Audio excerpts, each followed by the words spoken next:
ദിവ്യകാരുണ്യത്തിന്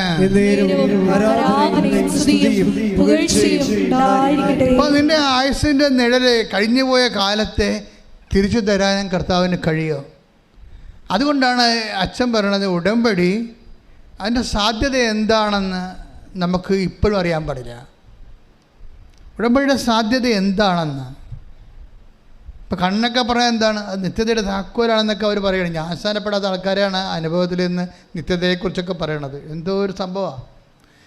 പക്ഷേ ഇതിൻ്റെ അതായത് ഞാൻ എന്താ ഇപ്പം ഇങ്ങനെ പറയണമെന്ന് വെച്ച് കഴിഞ്ഞാൽ, സാക്ഷ്യങ്ങളെല്ലാം നിങ്ങൾ 1 by 1 ആയിട്ട് കേൾക്കണം. ഒരു കാലത്ത് കേൾക്കാത്ത ഉടമ്പടി അനുഭവങ്ങളാണ് നമ്മൾ ഓരോ ദിവസവും കേട്ടുകൊണ്ടിരിക്കുന്നത്. ഞാൻ നേരത്തെ പറഞ്ഞിരിക്കുന്ന മോളുടെ പേരെന്നായിരുന്നു, സിമി, തൃപ്പൂണിത്തറ. എൻ്റെ പരിപാടി 3 പ്രാവശ്യം അവർക്ക് ക്യാൻസർ വന്നു. ക്യാൻസർ വന്നിട്ട് 3ാമത്തെ പ്രാവശ്യം അവർക്ക് അതാ പറഞ്ഞപ്പോൾ വിട്ടുപോയി അല്ലേ. ആ സിമിയെ സംബന്ധിച്ചിടത്തോളം എന്ത് സംഭവിച്ചത്, 3ാമത്തെ ഈ പെൽവിക്കിലും അതുപോലെ തന്നെ തോളിലുമൊക്കെ മുഴയായി ക്യാൻസർ 3ാം പ്രാവശ്യം പടർന്നപ്പോൾ ഡോക്ടർ നോക്കാം എന്ന് പറഞ്ഞപ്പോൾ ഇവക്ക് ചങ്കിടിപ്പായി, ഇനി ആരും ഇല്ലല്ലോ പറയാനെന്ന്. അപ്പോൾ അവൾ കർത്താവിൻ്റെ മുമ്പിൽ കണ്ണീരിട്ടും പറയും, എനിക്ക് ജീവിക്കണം, എൻ്റെ ആയുസ് നീട്ടിത്തരണം. ഡോക്ടർ വരെ പറഞ്ഞ എന്താണ്, നമുക്ക് നോക്കി. ഇന്ന് വരെ ആ ഡോക്ടർ അങ്ങനെ പറഞ്ഞിട്ടില്ല, ഇതിപ്പോൾ ശരിയാവും, കുഴപ്പമില്ല എന്ന് പറഞ്ഞിട്ട് ഡോക്ടർ ഇപ്പോൾ പറയണത് നമുക്ക് നോക്കാവുന്നതാണ്. അപ്പോൾ ഡോക്ടറിൻ്റെ പറച്ചിലിൽ ഒരു ആത്മവിശ്വാസക്കുറവാണ്. അപ്പോൾ നോക്കിയപ്പോൾ ഞാൻ സയൻസ് ഉണ്ടല്ലോ, ഡോക്ടറുണ്ടല്ലോ, മരുന്നുണ്ടല്ലോ എന്നൊക്കെ പറഞ്ഞാണ് ഞാൻ ഇരുന്നത്. അപ്പം മരുന്നുമില്ല, ഡോക്ടറുമില്ല, സയൻസുമില്ല, എൻ്റെ ജീവനും ഇല്ലാത്ത അവസ്ഥയിലേക്ക് കൈവിട്ട് വൈകിട്ട് പോണകയാണ്. പറഞ്ഞ് എനിക്ക് കണ്ണീരോടെ വന്നിട്ട് മാതാവിനോട് പറയാം, എനിക്ക് ജീവിക്കണം അമ്മയെന്ന് പറയും, എനിക്ക് ജീവിക്കണമെന്ന് പറയാം. അപ്പം ജീവിക്കണമെന്ന് പറഞ്ഞതിട്ട് കരഞ്ഞിട്ടാണ് പറയണത്. അപ്പോൾ എൻ്റെ അടുത്തും കൊണ്ടുവന്ന് അപേക്ഷ കടലാത്ത് തരും, ഇതാണ് എൻ്റെ അവസ്ഥ, ഡോക്ടർ നമുക്ക് നോക്കാമെന്ന് പറയണത്, എനിക്ക് ജീവിക്കണം അച്ഛൻ എന്ന് പറയും. ചെറുപ്പമല്ലേ, കല്യാണം കഴിഞ്ഞിട്ട് 6 മാസമല്ലേ ആയുള്ളൂ. ഇപ്പം അത് പിന്നെ രോഗമായിപ്പോയി. പിന്നെ ഇപ്പം എന്നാലും ആ വീട്ടുകാരെ ഞാൻ സമ്മതിച്ചേക്കാം. അവർ പറയുന്നുണ്ട്, എൻ്റെ അമ്മായിയമ്മയും ഭർത്താവിൻ്റെ വീട്ടുകാരൊക്കെ തങ്കപ്പെട്ട മനുഷ്യരാണ്. പക്ഷെ അവരിൻ്റെ കൂടെ നിൽക്കുകയല്ലേ, അത് തന്നെയാണ് ഏറ്റവും വലിയ അനുഗ്രഹം. അവളുടെ ഗർഭപാത്രം എടുത്ത് കളഞ്ഞതാണ്, ഇനി പ്രസവിക്കത്തില്ല. പക്ഷേ എന്നിട്ടും അമ്മായിയമ്മയും ആ വീട്ടുകാരും അവരുടെ കൂടെ നിൽക്കുകയാണ്. അതാണ് ക്രിസ്തീയത എന്ന് പറയുന്നത്. സ്തുതിക്കട്ടെ, ഹല്ലേലൂയ.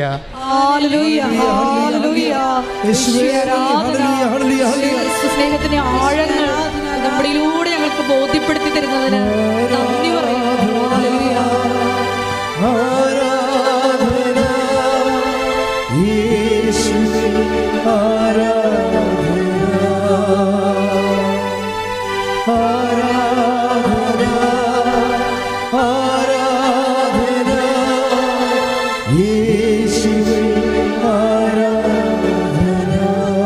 നമ്മൾക്ക് ഇന്ന് വരെ എൻ്റെ പൗരോഹിത്യത്തിൽ ഇപ്പോൾ 38 കൊല്ലമായി. ഞാനിതിന് ഒരു 21 ലക്ഷത്തെ ആൾക്കാരോടെ പ്രാർത്ഥിച്ചിട്ട് ഞാൻ നിങ്ങൾ പറഞ്ഞിട്ടുണ്ട്. പക്ഷേ എനിക്ക് എപ്പോഴും പ്രാർത്ഥിക്കാൻ എളുപ്പം ആരാണെന്നറിയാവോ? ഞങ്ങൾ 0 ആയിപ്പോയി, ഇനി രക്ഷയില്ല, ദൈവം മാത്രമേ ഉള്ളൂ എന്ന് പറയുന്ന ഒരവസ്ഥയില്ലേ, അവർക്ക് വേണ്ടി പ്രാർത്ഥിക്കാൻ എളുപ്പമാണ്. മറ്റുള്ളവർ ഞങ്ങൾക്ക് ആരോഗ്യമുണ്ട്, ഞങ്ങൾക്ക് ചികിത്സിക്കാൻ കാശുണ്ട്, ഞങ്ങൾക്ക് സ്വന്തം വീട്ടിൽ തന്നെ സർജനുണ്ട്, ഞങ്ങൾക്ക് അന്വേഷിക്കാൻ ആളുണ്ട് എന്നൊക്കെ പറയുമ്പോൾ പിന്നെ ദൈവം ഇരിക്കട്ടെ എന്ന് പറയുന്നത് നമുക്ക് പ്രാർത്ഥിച്ചാൽ റിട്ടേൺ അടിക്കും. എന്താ കാര്യം? ദൈവം അത് അക്സെപ്റ്റ് ചെയ്യുന്നില്ല. ഇവർ മസിലും പെരുപ്പിച്ച് ദൈവത്തിൻ്റെ അടുത്ത് അഭ്യാസം കാണിക്കാൻ വന്നിരിക്കുകയല്ലേ. അഭ്യാസം കാണിക്കലല്ല ശരിക്കും പറഞ്ഞാൽ, ആശ്രയിക്കന് വേണ്ടത്. ഞാൻ ഇവളോട് എന്നെ പറഞ്ഞു, അച്ഛാ എനിക്ക് ജീവിക്കണമെന്ന് പറയുമ്പോൾ എന്നോട് ആയുസ്സിന് വേണ്ടി ദൈവത്തിൻ്റെ നാമത്തിൽ യാചിക്കുകയാണ്. ശരിക്കും ഞാൻ അങ്ങനെ തന്നെ മാതാവിനോട് പറഞ്ഞു അവൾക്ക് ജീവിക്കണമെന്ന് പറയും. ഇത് വെച്ചിട്ട് പറയും. വേറെ എന്താ പറയണത്? അവിടെ ഇവിടെ സാഹിത്യം പറഞ്ഞ വല്ല ആവശ്യമുണ്ടോ? മനുഷ്യനെ അനുഭവിക്കുന്ന പ്രശ്നം അതുപോലെ അമ്മയോട് അവൾക്ക് ജീവിക്കണമെന്ന് പറയും. ചെറുപ്പമാണ്. അപ്പം എന്നോട് പറഞ്ഞത് പൗരോഹിത്യം പറയാൻ പറഞ്ഞു. ഞാൻ അവളോട് പറഞ്ഞു, 38 വർഷമായി ഞാൻ പൗരോഹിത്യം സ്വീകരിച്ചിട്ട്, നീ എൻ്റെ പൗരോഹിത്യം വിശ്വസിക്കുന്നുണ്ടോ? അമ്മ ചോദിക്കണം. ഞാൻ വിശ്വസിക്കുന്നുണ്ട് അച്ഛാ എന്ന് പറയും. നീ ജീവിക്കുമെന്ന് പറയും. ഹല്ലേലൂയ, ശ്രുതികട്ടെ ഹല്ലേലൂയ, ഹല്ലേലൂയ, ഹല്ലേലൂയ, ഹല്ലേലൂയ, ഹല്ലേലൂയ, ഹല്ലേലൂയ. മഹത്വം, മഹത്വം.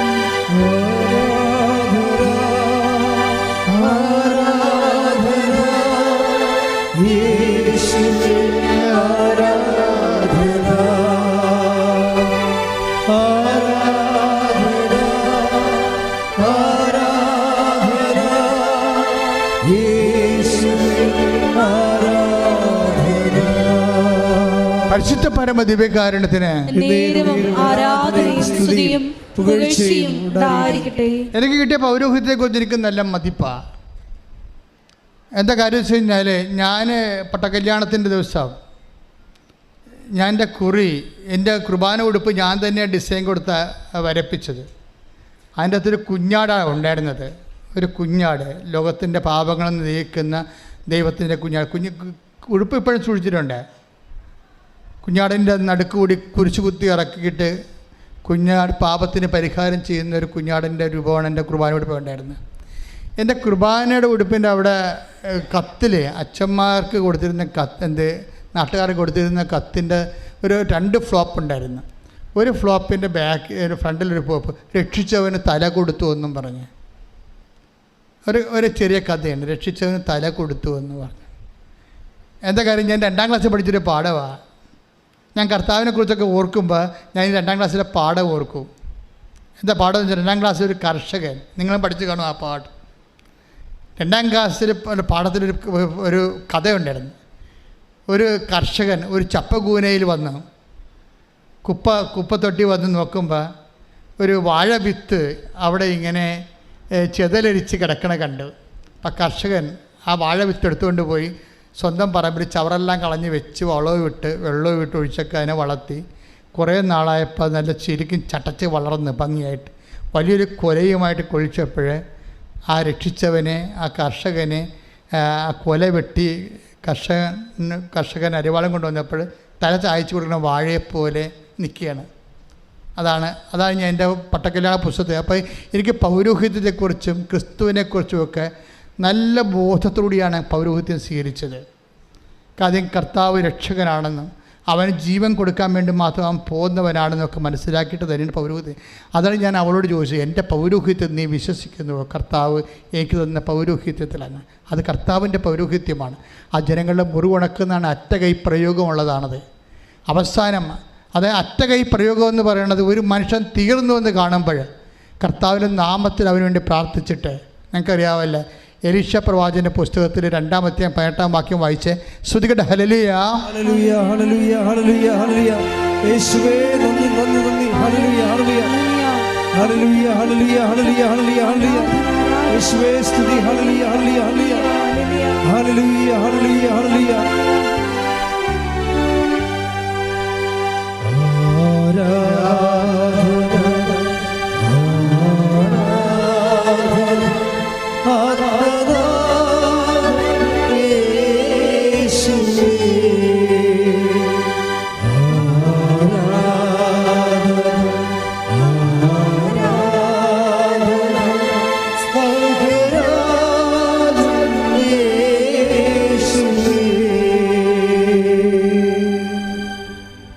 ശ്രുതിയുടെ മക്കളെ, ഹല്ലേലൂയ, ഹല്ലേലൂയ, ഹല്ലേലൂയ, ഹല്ലേലൂയ. യേശുവേ ആരാധന, ആരാധന, ആരാധന, ആരാധന. യേശുവേ നന്ദി, മഹത്വം, മഹത്വം, മഹത്വം. ഹല്ലേലൂയ, ഹല്ലേലൂയ, ഹല്ലേലൂയ, ഹല്ലേലൂയ, ഹല്ലേലൂയ. യേശുവേ നന്ദി, നന്ദി, നന്ദി. ഹല്ലേലൂയ, ഹല്ലേലൂയ, ഹല്ലേലൂയ, ഹല്ലേലൂയ, ഹല്ലേലൂയ. യേശുവേ സ്തുതി. ഹല്ലേലൂയ, ഹല്ലേലൂയ, ഹല്ലേലൂയ ഹല്ലേലൂയ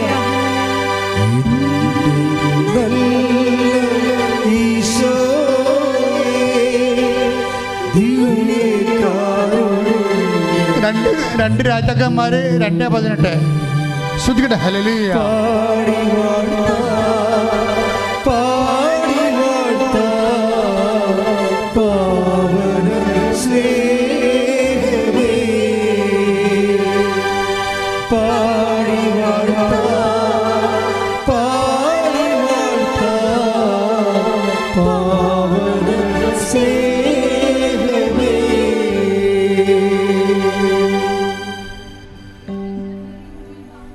രണ്ട് രാജാക്കന്മാർ 2:18. എലീഷ ജെറിക്കോയിൽ കാത്തു നിൽക്കുമ്പോൾ അവർ മടങ്ങി വന്നു. അവൻ അവരോട് പറഞ്ഞു, പോകേണ്ട എന്ന് ഞാൻ പറഞ്ഞതല്ലേ? നഗരവാസികൾ എലീഷയോട് പറഞ്ഞു, അങ്ങ് കാണുന്നില്ലേ, ഈ പട്ടണം ജീവിക്കാൻ പറ്റിയതാണ്, എന്നാൽ വെള്ളം മലിനവും നാട് ഫലശൂന്യവുമാണ്. ഒരു പുതിയ പാത്രം കൊണ്ടുവന്ന് അതിൽ ഉപ്പിടുവിനെന്ന് അവൻ പറഞ്ഞു. അവർ അങ്ങനെ ചെയ്തു. അവൻ ഉറവയ്ക്കടുത്ത് ചെന്ന് ഉപ്പ് അതിലിട്ടുകൊണ്ട് പറഞ്ഞു, കർത്താവ് അരുൾ ചെയ്യുന്നു, ഞാൻ ഈ വെള്ളം ശുദ്ധീകരിച്ചിരിക്കുന്നു, ഇനി ഇത് മരണത്തിനോ ഫലശൂന്യതയ്ക്കോ കാരണമാവുകയില്ല. ഇത് കണ്ടില്ലേ മക്കളെ? ജെറിക്കോയാണ് പട്ടണം. ജെറിക്കോയുടെ പട്ടണം ജീവിക്കാൻ കൊള്ളാം, പക്ഷേ എന്താ പറ്റും? വെള്ളത്തിലത് വിഷമാണ്. വെള്ളത്തിൽ വിഷം വന്നു കഴിഞ്ഞാൽ പിന്നെ എന്താണ്? വെള്ളം കുടിക്കാൻ പറ്റത്തില്ല, പിന്നെ ജനങ്ങളെ കുടിയൊഴിഞ്ഞ് പോകണം. അപ്പോൾ ജീവിക്കാൻ കൊള്ളാവുന്ന പട്ടണമാണെങ്കിലും വെള്ളമില്ലാത്ത കാരണം ജീവിക്കാൻ പറ്റാത്തൊരവസ്ഥയായി. അപ്പോൾ എലീഷ അവരോട് പറയണത് എന്താണ്? എലീഷ പറയുന്നത് അതായത് ജീവിക്കാൻ കൊള്ളാത്ത നമ്മുടെ ജീവിതം അങ്ങനെയാണ്. നമുക്ക് ജീവിക്കാൻ പറ്റണില്ലാത്തൊരവസ്ഥയാണെന്ന് വിചാരിച്ചു. നമ്മുടെ ജീവിതത്തിൻ്റെ പല തിക്കുമുട്ടുകളും പല സമ്മർദ്ദങ്ങളും കാരണം നമുക്ക് ജീവിക്കാൻ പറ്റണില്ല. അങ്ങനെയുള്ള അവസ്ഥകൾ വരുമ്പോഴേ സ്വാഭാവികമായിട്ട് നമ്മുടെ കയ്യിലുള്ള ആസ്തി എന്താണ്? എലീഷ പറഞ്ഞു കേട്ടില്ലേ, നിങ്ങൾ ഇത്തിരി ഉപ്പ് കൊണ്ടുവരിക. ഉപ്പ് കൊണ്ടുവരിക എന്താണ് എലീഷ പറയണത്? പറഞ്ഞേ, വായിച്ചേ. അവൻ ഉറവയ്ക്ക് അടുത്ത് ചെന്ന് 2 രാജാക്കന്മാർ 2:18, 16, 18, 19, 20. അവൻ ഉറവയ്ക്ക് അടുത്ത് ചെന്ന് എലീഷ ഉറവയ്ക്ക് അടുത്ത് ചെന്ന് ഉപ്പ് അതിലിട്ടുകൊണ്ട് പറഞ്ഞു, കർത്താവ് അരുളി ചെയ്യുന്നു, ഞാൻ ഈ വെള്ളം ശുദ്ധീകരിച്ചിരിക്കുന്നു. Praise the Lord. അതായത് ഈ ഉപ്പെടുത്തിട്ട് കർത്താവിൻ്റെ നാമത്തിലാണ് ഇവനെ ശുദ്ധീകരിക്കണത്. അപ്പോഴ് ഈ വിഷമായിരുന്ന വെള്ളത്തിൻ്റെ വിഷം മാറിയിട്ട് അതങ്ങ് മധുരിക്കാൻ തുടങ്ങും. എന്ന് വെച്ചാൽ പൗരോഹിത്യം ഇതുപോലെയാണ്. തകർന്നു വരുന്ന മനുഷ്യൻ ജീവിക്കാൻ പറ്റാത്ത അവസ്ഥയിലേക്ക് വരുമ്പോൾ ഞാൻ ചിലപ്പോൾ ഉപ്പ് കൊടുക്കും, ചിലപ്പോൾ നമുക്ക് ഉടമ്പടി തൈലം കൊടുക്കും. എന്തിനാണ്? ഇത് കർത്താവിൻ്റെ നാമത്തിലാണ്. ക്രിസ്തുവിൻ്റെ പൗരോഹിത്യം അത് വിധിപ്രകാരം, അത് ഞാൻ എപ്പോഴും പൗരോഹിത്യ വിധിപ്രകാരം എന്ന് പറയുന്നതിന് കാരണം എല്ലാവർക്കും ഈ പൗരോഹിത്യമുണ്ട്. അതെല്ലാവരും അതുപോലെ ഒന്ന് ഉപയോഗിച്ചാൽ മതി. ആ പൗരോഹിത്യം കൊണ്ട് നമ്മൾ വേറെ എന്തെല്ലാം ചെയ്യണമുണ്ട്, പക്ഷേ അടിസ്ഥാനപരമായിട്ട് അതുകൊണ്ട് ഉദ്ദേശിക്കുന്ന ജനങ്ങളുടെ മുറിവ് ഉണക്കുകയാണ്. മുറിവ് വെച്ച് കെട്ടുക, മുറിവ് ഉണക്കുക, തകർന്നു പോയതിനെ കർത്താവിൻ്റെ തിരുസേനയിലേക്ക് തിരിച്ച്, ദൈവത്തിൽ നിന്ന് അകന്നു പോയതിനെ തിരിച്ചു കൊണ്ടുവരിക.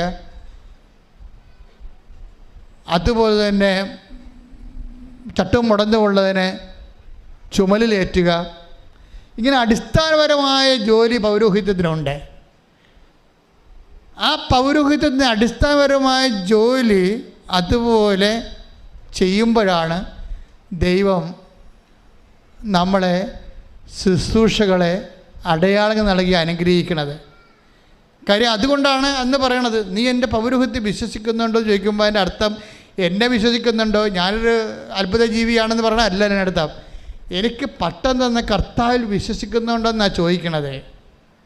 കർത്താവിൻ്റെ പൗരോഹിത്യം നീ വിശ്വസിക്കുന്നുണ്ടെന്നാണ് ചോദിക്കണത്. അവൾ ഉണ്ടെന്ന് പറയുമ്പോൾ ആ രാത്രി മുകളിലത്തെ മുഴയും അരക്കെട്ടിൻ്റെ മുഴയും അപ്രത്യക്ഷമാകും.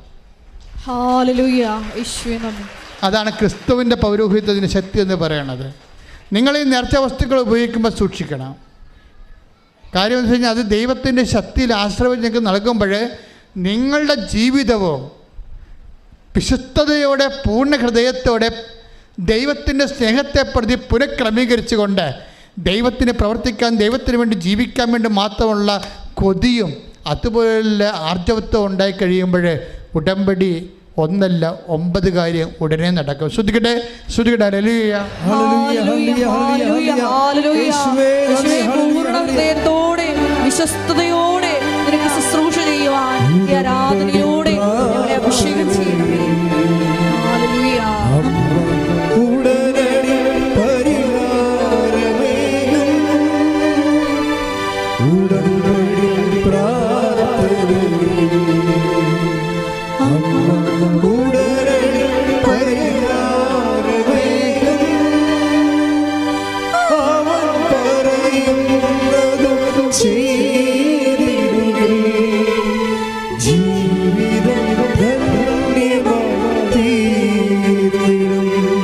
എന്തേക്കും മക്കളെ, എല്ലാവരും എഴുന്നേൽക്കുക, സന്തോഷത്തിൽ എഴുന്നേൽക്കുക. നിവികാരുണ്യമേ ബലിവേത്തി നമുക്ക് നല്ല പാട്ടുപാടി ആരാധനയിലെ ആർമാദിച്ച അഭിഷേകത്തോടെ പ്രാർത്ഥിക്കാം. ശ്രുതികട ഹല്ലേലൂയ,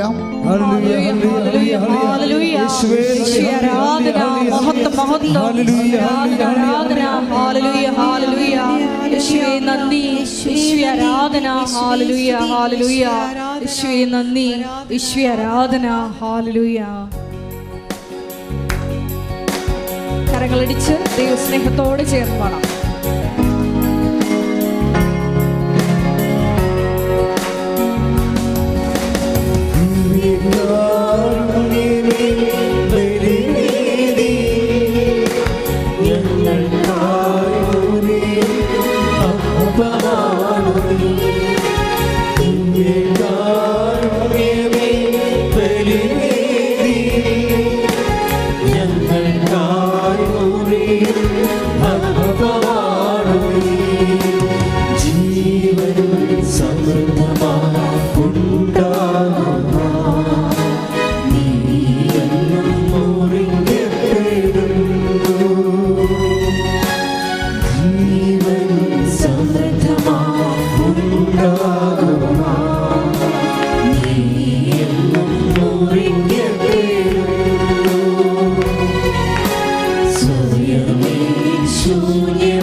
നമുക്ക് അനാവശ്യമായ ഒരു വേവലാതിയുടെയും ഒരു ആവശ്യമില്ല. നിങ്ങൾ ജീവിക്കുന്ന കർത്താവിൻ്റെ മുമ്പിലാണ് നിൽക്കുന്നത്. ഒരു ബന്ധവും സ്വന്തവും ഇല്ലെങ്കിലും കർത്താവ് ആ മനുഷ്യനെ ഒരു ബന്ധമില്ലാത്ത അതായത് മെജോ ഇവിടെ വന്നപ്പോൾ സാക്ഷ്യം പറഞ്ഞപ്പോൾ പറയണേ, ഞാനിതെല്ലാം സുഖപ്പെട്ട് മിടുക്കനായി കർത്താവ് എന്നെ ഉടമ്പടി ചെയ്യിക്കാൻ വേണ്ടി ഇവിടെ വന്നപ്പോൾ സന്ദർഭവശാൽ എനിക്ക് വേണ്ടി 10 ലക്ഷം രൂപ എൻ്റെ ആങ്ങളേണെന്നും പറഞ്ഞ് രജിസ്റ്റർ ചെയ്ത നേഴ്സ് ഇവിടെ നിൽപ്പുണ്ടായിരുന്നെന്ന്. അതല്ലേ പ്രശ്ന. അപ്പം ഞാൻ ചോദിച്ചു എന്താ വന്നെന്ന് ചോദിച്ചേ. അപ്പോൾ പറഞ്ഞ് മക്കളില്ല, 10 വർഷമായെന്ന്. അപ്പം മെജോ പറഞ്ഞ് എൻ്റെ ഉടമ്പടി നേഴ്സിൻ്റെ കാര്യം കൂടി ഞാൻ എഴുതിക്കൊള്ളാം എന്ന് പറഞ്ഞ് അവർക്കിപ്പോൾ ഒരു കൊച്ചുണ്ട്. അപ്പം നിങ്ങൾ ദൈവ പൈതലാവുക. അപ്പം ദൈവം നിങ്ങൾ നയിച്ചുകൊണ്ടിരിക്കാവും. നിങ്ങൾ ദൈവ പൈതൽ, അത് തീരുമാനമെടുക്കുക. ഇപ്പം ലോകത്തിൻ്റെ പൈതലാണെങ്കിൽ ദൈവ പൈതലാകാൻ തീരുമാനമെടുക്കുക.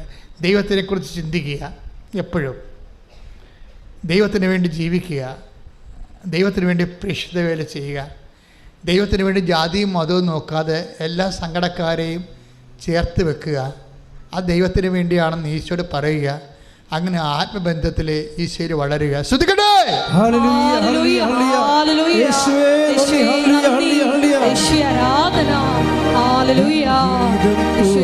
സ്നേഹത്തിന്റെ ആഴങ്ങളിലേക്ക് ഞങ്ങളെ ചലിപ്പിക്കുന്നതിന് നന്ദി പറയുന്നു.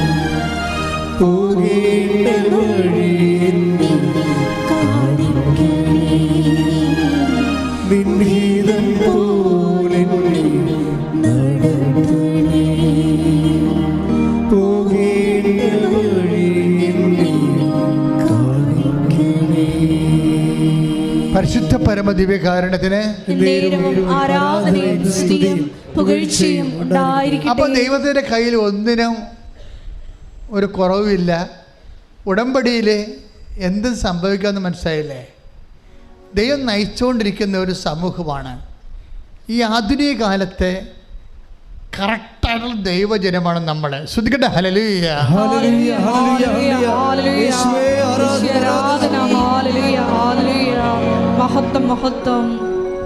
ദൈവത്തിൻ്റെ വചനം കേൾക്കുന്നു, അതനുസരിച്ച് ജീവിക്കുന്നു, സ്നേഹത്തിൻ്റെ സാക്ഷികളാകുന്നു. ഐക്യത്തോടെ നമ്മൾക്കുള്ളത് മറ്റുള്ളവരുമായിട്ട് ദൈവത്തിൻ്റെ നാമത്തിൽ പങ്കുവെക്കുന്നു, സുവിശേഷം വേല ചെയ്യുന്നു, കർത്താവിനെ അറിയാത്തവരെ അറിയിക്കുന്നു, അറിഞ്ഞവരെ ആഴപ്പെടുത്തുന്നു. അപ്പോൾ നമ്മൾ ഉടമ്പടിയിലായി. പിന്നെ ദൈവം നമ്മളെ എടുത്ത് ഉപയോഗിക്കാൻ തുടങ്ങാം. നമ്മൾ പറയണതൊക്കെ ദൈവം ചെവി തന്ന് കേട്ടുകൊണ്ടിരിക്കും. അതുപോലെ നിവൃത്തിയായിക്കൊണ്ടിരിക്കും. സ്വർഗത്തിൻ്റെ കൂടാരം മനുഷ്യരോട് കൂടെ. ശ്രദ്ധിക്കട്ടെ. ഹല്ലേലൂയ.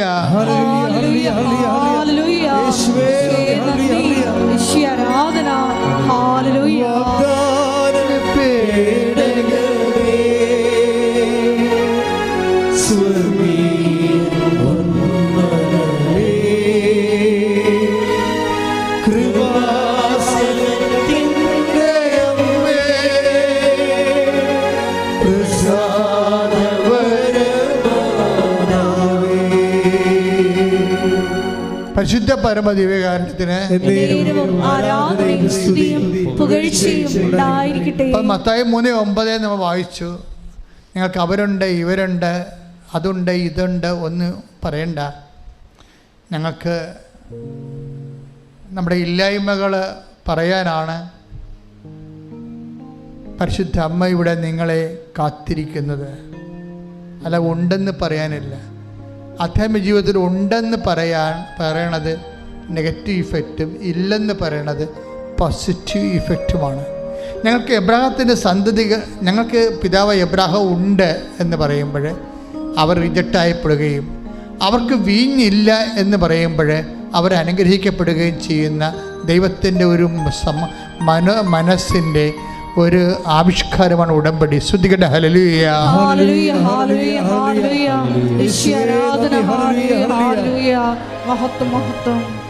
പരിശുദ്ധ പരമദിവ്യകാരുണ്യത്തിന് പരിശുദ്ധ പരമദിവ്യകാരുണ്യത്തിന് അനന്തമായ സാധ്യതകളോടുകൂടി സർവ്വജനങ്ങൾക്ക് സന്തോഷത്തിൻ്റെ സദ്വാർത്തയുമായിട്ടാണ് ഈ അവസാന കാലങ്ങൾ ദൈവൻ ഉടമ്പടിയിലേക്ക് നമ്മളെ കോർത്ത് ഇണക്കുകയും ഐക്യപ്പെടുത്തി നിർത്തുകയും സംരക്ഷണത്തിൻ്റെ വരയും തീർക്കുകയും ചെയ്യുന്നത്. ശ്രുതികട്ടെ ഹല്ലേലൂയ. ഹല്ലേലൂയ, ഹല്ലേലൂയ, ഹല്ലേലൂയ. യേശുവേ നന്ദി, യേശുവേ ആരാധന. ഹല്ലേലൂയ. പരിശുദ്ധ പരമ ദിവ്യകാരുണ്യത്തിന് നേരവും ആരാധനയും സ്തുതിയും പുകഴ്ചയും ഉണ്ടായിരിക്കട്ടെ. പരിശുദ്ധ പരമ ദിവ്യകാരുണ്യത്തിന് നേരവും ആരാധനയും സ്തുതിയും പുകഴ്ചയും ഉണ്ടായിരിക്കട്ടെ. അലർജി രോഗികൾക്ക് വേണ്ടി പ്രാർത്ഥിക്കാൻ ഈശോ പറയുന്ന ചിലപ്പോൾ ആന്തരികമായ അലർജി എന്താണെന്ന് കണ്ടുപിടിച്ച് കാണത്തില്ല. പലതരത്തിലുള്ള രോഗങ്ങളുണ്ട്. പക്ഷേ 10,000 തരം അലർജികളുണ്ട്. ഇന്ന് വരെ നിൻ്റെ ശരീരത്തിൽ അലർജിയുടെ എന്ത് കണികയാണെന്ന് ഡിറ്റക്റ്റ് ചെയ്തിട്ടില്ലെന്ന് വിചാരിച്ചോ? നിൻ്റെ ശരീരത്തിന് പുറത്തും അകത്തും ഉണ്ടാകുന്ന അലർജി ഇതുവരെ അടയാളപ്പെടുത്താത്തതാണ് എങ്കിൽ കർത്താവിൻ്റെ വിശുദ്ധമായ രക്തം തളിക്കപ്പെടാൻ വേണ്ടി ഓൺലൈനിലുള്ളവർ ഇവിടെ ഉള്ളവർ സ്തുതിച്ച് പ്രാർത്ഥിക്കട്ടെ.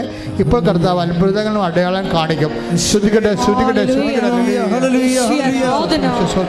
എൻ്റെ കർത്താവിൻ്റെ ഉചിതമായ നാമത്തിൽ സഭയുടെ അധികാരത്തിൽ കുറിച്ചിൻ്റെ അടയാളത്തിൽ എല്ലാത്തരം അലർജികൾ, അജ്ഞാതമായ അലർജി രോഗികൾ യേശു ക്രിസ്തു നാമത്തിൽ പൂർണ്ണമായ സൗഖ്യം പ്രാപിക്കട്ടെ. ശ്രുതികട്ടെ. എല്ലാ അലർജി രോഗങ്ങളും സുഖപ്പെട്ടുകൊണ്ട്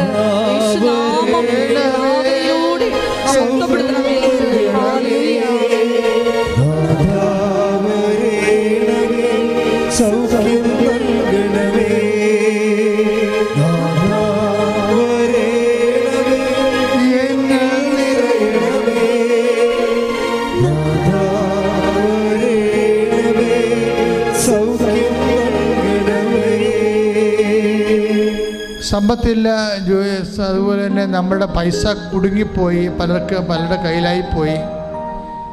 ഇനി ജോലി കിട്ടിയാലും അതിന് മുടക്കാനും പോകാനും ഒന്നും കാശില്ല, ഒരു ഗതിയും ഇല്ലാതെ ഇരിക്കുന്നു. ഇനി ദൈവം എന്നെ അനുഗ്രഹിച്ചാൽ പോലും അത് അനുഭവിക്കാനുള്ള യോഗ്യത എനിക്കില്ല എന്ന് പറയുന്നവർക്ക് വേണ്ടി അഭിഷേകത്തിനായി ശ്രുതികട്ടെ, ശ്രുതികട്ടെ. ഹല്ലേലൂയ, ഹല്ലേലൂയ, ഹല്ലേലൂയ, ഹല്ലേലൂയ. ശ്രുതികട്ടെ. ജീവിതത്തിന് വഴി കാണാതെ അലയുന്ന മക്കൾക്ക് പുതിയ വഴികൾ, ഉടമ്പടി പ്രകാരമുള്ള പുതിയ വഴികൾ ഈ ആരാധനയിലോ തുറന്നു കൊടുക്കണമേ. ഹല്ലേലൂയ, മഹത്വം, മഹത്വം, ആരാധന, ആരാധന. ഹല്ലേലൂയ. യേശുവേ നന്ദി.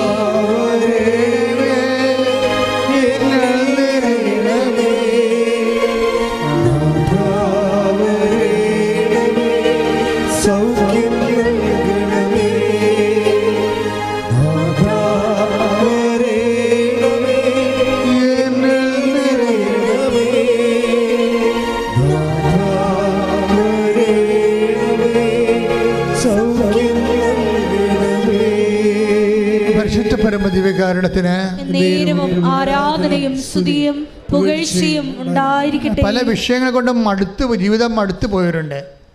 ജീവിതം തന്നെയല്ല, നിങ്ങൾ ചെയ്യണ കാര്യങ്ങൾക്ക് ഇങ്ങനെ ആവർത്തിച്ച് പരാജയം സംഭവിച്ചിട്ട് നിങ്ങൾ ചുമ്മാ ഒരു യന്ത്രം പോലെ ഇവിടെ വരുന്നു, ഇവിടുന്ന് പോകുന്നു, ദൈവത്തിന് എന്തെങ്കിലും ചെയ്യാൻ പറ്റും ചെയ്യട്ടെ, ഞാൻ തീർന്നു, അങ്ങനെയൊക്കെ ഇങ്ങനെ ആരെങ്കിലും പറയുന്ന കൊണ്ട്, ആരെങ്കിലും ഇങ്ങനെ തല്ലിപ്പായിക്കുന്നതുകൊണ്ട് വന്ന് നിൽക്കുന്നു, പോകുന്നു. അങ്ങനെ പ്രത്യേകിച്ച് വിശ്വസിക്കാനൊന്നും പറ്റണില്ല, അതിനുള്ള അടയാളം കിട്ടണില്ല. അങ്ങനെ മനസ്സിടിഞ്ഞു പോയ ആൾക്കാരുണ്ട്. ഡിപ്രഷൻ ബാധിച്ച പല കാര്യങ്ങൾ കൊണ്ട് ഡിപ്രഷൻ വന്നവരുണ്ട്. അവരുടെ മേൽ കർത്താവിന്റെ വിശുദ്ധമായ രക്തം തളിക്കപ്പെടാൻ വേണ്ടി ശ്രുതിക്കട്ടെ, ശ്രുതിക്കട്ടെ.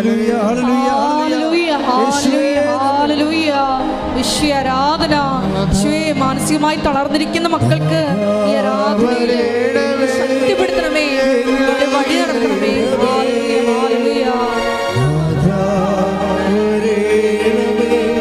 സൗഖ്യം നൽകണമേ,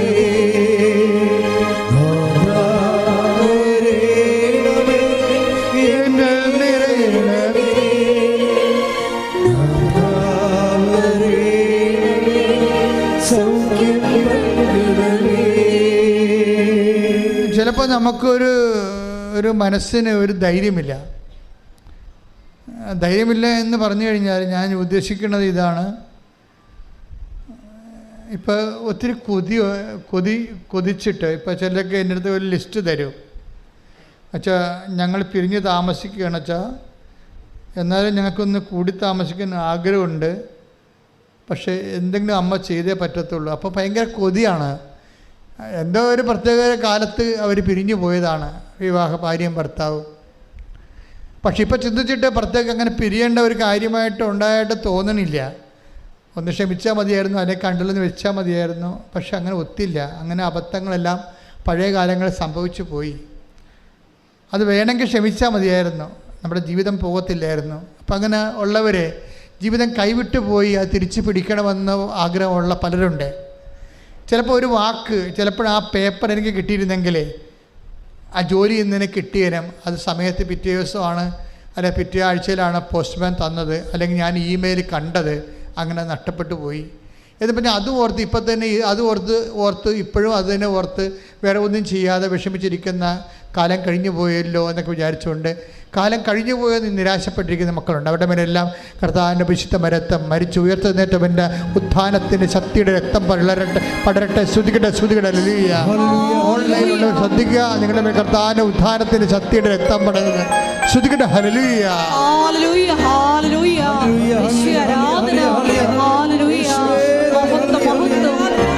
ആരാധന ഹല്ലേലൂയ.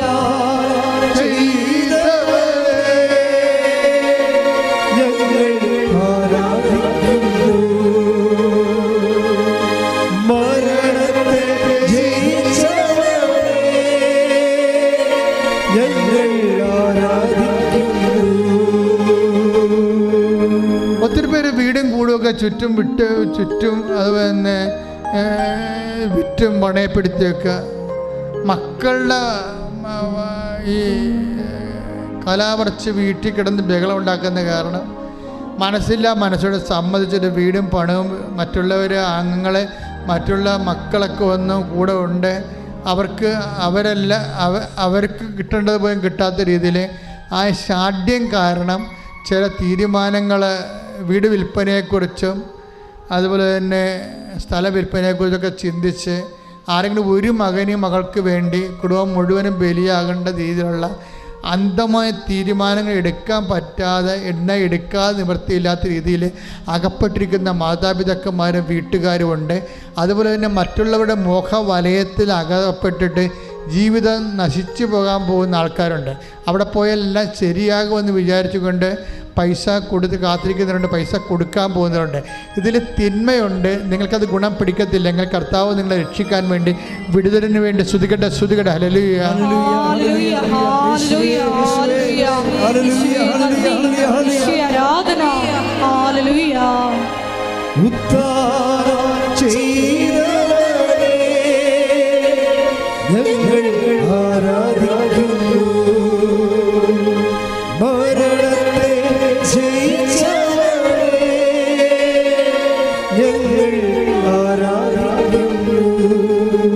പരിശുദ്ധ പരമ ദിവ്യകാരുണ്യത്തിന്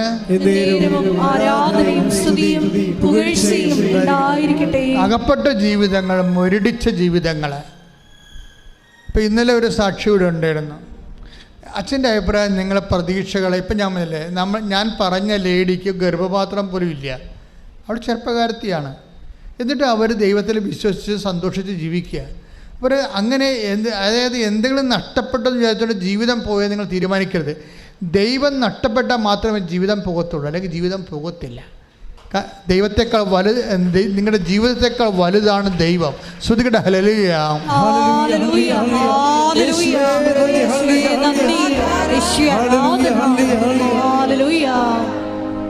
ഇന്നലെ ഒരു സാക്ഷ്യം ഉണ്ടായിരുന്നു, ഞാനത് ഇട്ടിട്ട് അപ്പം ചെയ്തിട്ടുണ്ട് കേട്ടോ. സാക്ഷ്യം ഇതാണ്: ഭർത്താവിന് 50 വയസ്സ്, ഭാര്യയ്ക്ക് 43 വയസ്സ്, വർഷങ്ങളായിട്ട് മക്കളില്ല. അപ്പം ഒരുമാതിരിപ്പെട്ട ചികിത്സകളെല്ലാം കഴിയും. 50 വയസ്സായിട്ട് മക്കളില്ലെങ്കിൽ ലോകത്തിലുള്ള മുഴുവൻ ചികിത്സ അവരെടുത്തിട്ടുണ്ട്. അപ്പം തീർച്ചയായിട്ടും വൈദ്യശാസ്ത്രം ആ ചാപ്റ്റർ ക്ലോസ് ചെയ്തെന്ന് വിചാരിച്ചോ? പക്ഷെ ദൈവം ക്ലോസ് ചെയ്യാത്തടത്തോളം ഒരു ചാപ്റ്ററും ആർക്കും ക്ലോസ് ചെയ്യാൻ പറ്റത്തില്ല. ഒരൊറ്റ ഉടമ്പടി. അവർക്കിപ്പോൾ ഒരു കുഞ്ഞുണ്ട്. ശ്രുതികട്ടെ ഹല്ലേലൂയ. 50 വയസ്സായ ഭർത്താവിനാണ് കുഞ്ഞ്, അതാ 43 വയസ്സുള്ള ഭാര്യയ്ക്കാണ് കുഞ്ഞെന്ന് പറയണം. അപ്പം നിങ്ങൾ ഒരു ഫയലും മടക്കി വെക്കണ്ട. അമ്മയോട് അത് പറയാൻ പറ്റണ പോലെ വിശ്വാസത്തിൽ, വിശ്വസ്തതയിൽ, പൂർണ്ണ ഹൃദയത്തോടെ ഉടമ്പടി ജീവിച്ചുകൊണ്ട് നിങ്ങളുടെ കണ്ണീര് ദൈവത്തിനെ ഏൽപ്പിക്കുക. ശ്രുതികട്ടെ ഹല്ലേലൂയ. ഹല്ലേലൂയ ഹല്ലേലൂയ ഹല്ലേലൂയ. യേശുവേ നന്ദി, യേശുവേ ആരാധന, യേശുവേ ഞങ്ങളുടെ ദുരിതങ്ങള് ദൈവമാതാവിന്റെ മധ്യസ്ഥത്തിൽ. നിങ്ങൾ ഇപ്പോൾ ഈ സാക്ഷ്യങ്ങളൊക്കെ കേട്ടില്ലേ, ഇതെല്ലാം ഈ ആഴ്ചത്തെ സാക്ഷ്യങ്ങളാണ്. അപ്പം ഇങ്ങനെ നമ്മുടെ ബുദ്ധിയെ മരവിപ്പിച്ച് കളയുന്ന വലിയ ദൈവിക ഇടപെടലാണ് പരിശുദ്ധ അമ്മയുടെ മധ്യസ്ഥ നടന്നുകൊണ്ടിരിക്കുന്നത്.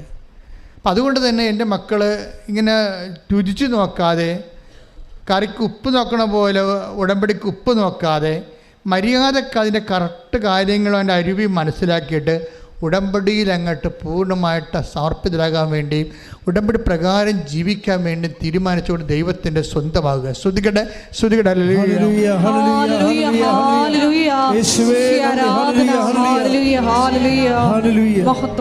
അച്ഛൻ കൈ ഉയർത്തി പ്രാർത്ഥിക്കാൻ പോകുന്ന സമയമാണ്.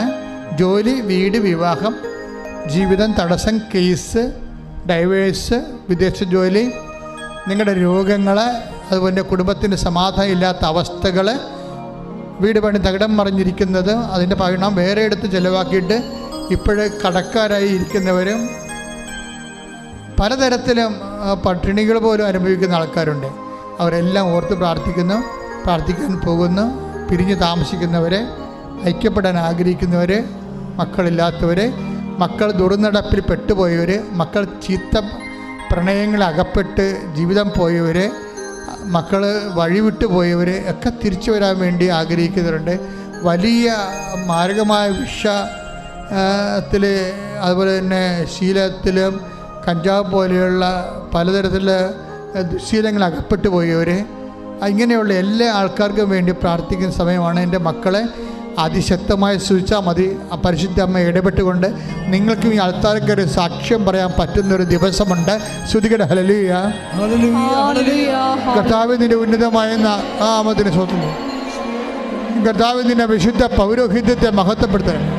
കർത്താവ് സഭയിലുള്ള സാന്നിധ്യം പ്രകടമാക്കണം. കർത്താവ് നിന്റെ വിശുദ്ധ ദേവനത്താൽ, വിശുദ്ധ രക്തത്താൽ ഓരോ മകനെയും മകളെയും തളിക്കണമേ. ജപ്തി നടപടികൾ, കർത്താവ് വിൽക്കാനുള്ള സ്ഥലങ്ങൾ, വിൽപ്പനയ്ക്ക് ദോഷമുള്ളവർ, കർത്താവ് വാങ്ങാൻ ആളില്ലാത്തവർ, വാടക കയറിയിട്ട് കർത്താവ് വാടക ഒഴിയാത്തവർ, കർത്താവ് അങ്ങനെ പലതര വിഷയങ്ങളിൽ വിദ്യാഭ്യാസ ജോലി നഷ്ടപ്പെട്ടവർ, വിദ്യാഭ്യാസം കിട്ടാതെ അവിടെ വേദനിക്കുന്നവർ, വിഷമിക്കുന്നവർ, അകപ്പെട്ടു പോയവർ, ജയിലിലായിരിക്കുന്നവർ, കർത്താവ് ഇങ്ങനെ ഓരോവിധ വിവാഹ ദോഷങ്ങളുള്ളവർ, മക്കളില്ലാത്തവർ, കർത്താവ് വഴിയില്ലാത്തവർ, വീടില്ലാത്തവർ, സ്ഥലമില്ലാത്തവർ, കുടുംബത്തിൽ സമാധാനമില്ലാത്തവർ, എല്ലാ തരത്തിലും വേദന അനുഭവിച്ചൊരു കർത്താവെ, മനസ്സ് ഇടിഞ്ഞു പോയവർ, ജീവിതം മുരടിച്ചവർ, യേശു ക്രിസ്തുവിൻ്റെ ഉന്നതമായ നാമത്തിൽ മാർഗ തടസ്സങ്ങൾ, ജീവിത എല്ലാ രോഗങ്ങൾ യേശുവിൻ്റെ നാമത്തിൽ മാറിപ്പോകട്ടെ. ശ്രുതികട്ടെ. തടസ്സങ്ങളും രോഗങ്ങളും ദുരിതങ്ങളും സുഖപ്പെട്ടുകൊണ്ട് ഈശോയുടെ നാമം രാവിലെയിലൂടെ മഹത്വപ്പെടുത്തണമേ.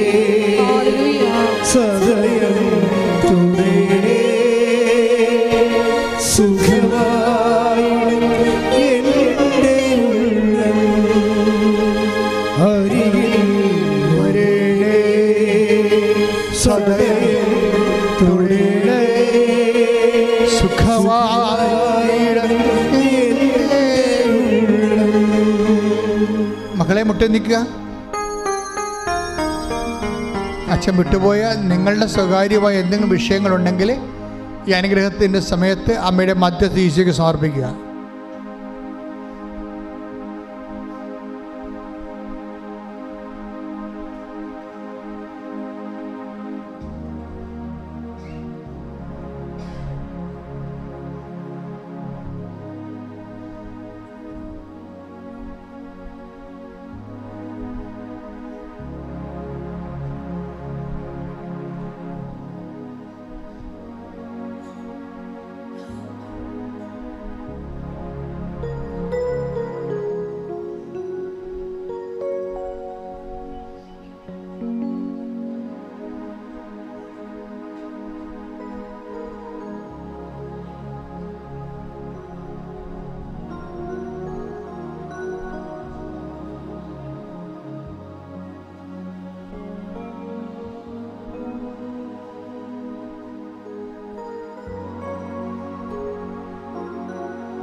സമാപന ആശീർവാദം.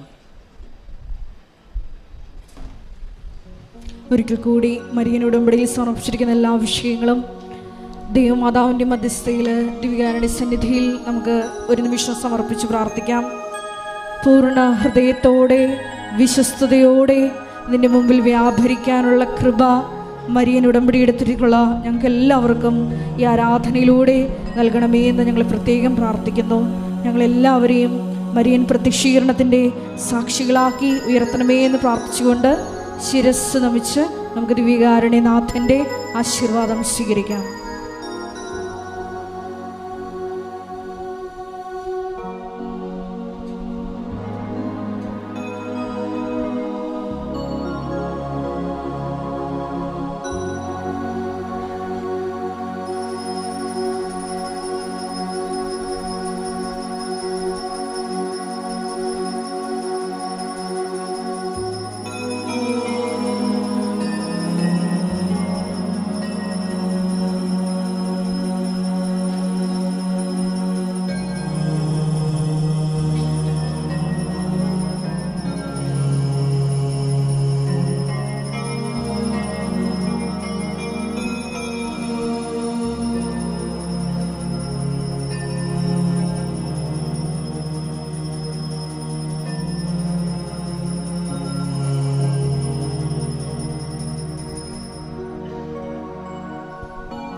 പരിശുദ്ധ പരമമാ ദിവ്യകാരുണ്യമേ, എന്നും അങ്ങേക്കാരാധന.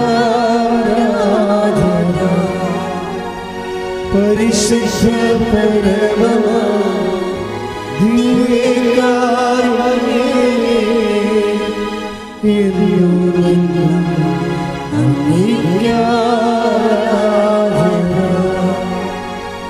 പരിശുദ്ധ പരമമാ ദിവ്യകാരുണ്യമേ,